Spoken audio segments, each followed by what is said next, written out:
क्या आप जानते हैं भारत अंग्रेजों का गुलाम बनेगा? यह बात अहिल्याबाई को पहले से पता थी। और आखिर क्यों अहिल्याबाई को queen of temple in India कहा जाता है? तो आइए जानते हैं।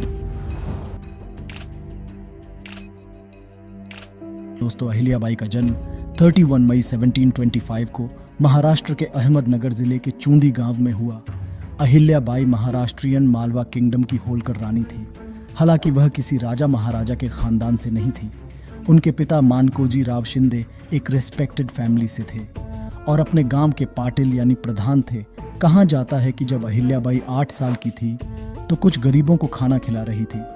तब मालवा के रूलर मल्हार राव होलकर ने इन्हें देखा और अहिल्याबाई की गरीबों और बेसहारों के प्रति काइंडनेस और कंपैशन को देखकर अहिल्याबाई को अपनी बहू बनाने का सोचा और 1733 में अपने बेटे खांडेराव होलकर की शादी अहिल्याबाई से करवा दी।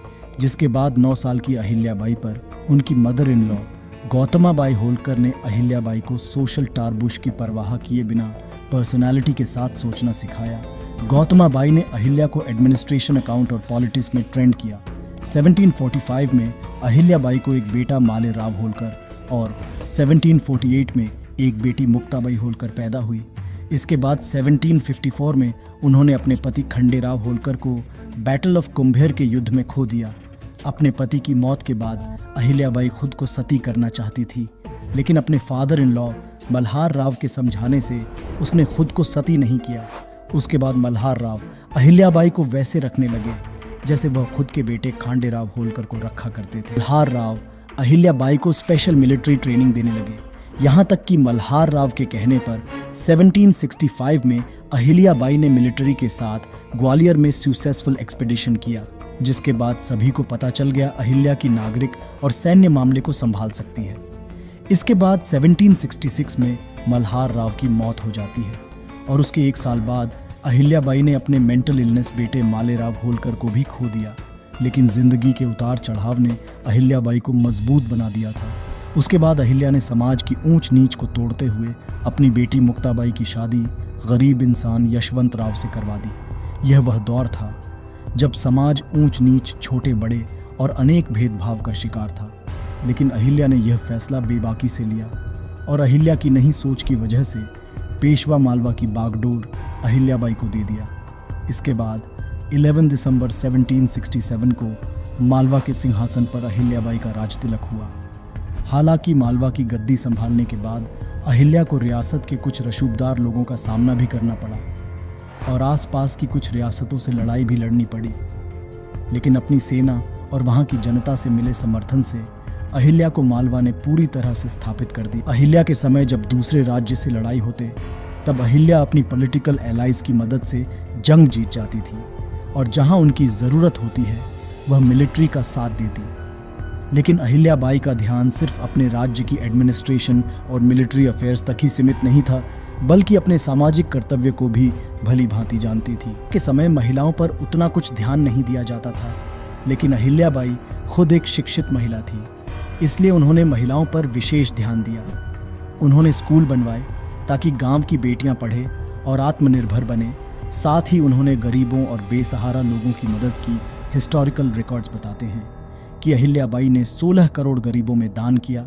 हैम्बल लीडर होने के साथ साथ अहिल्याबाई एक स्किल्ड पॉलिटिशियन भी थी।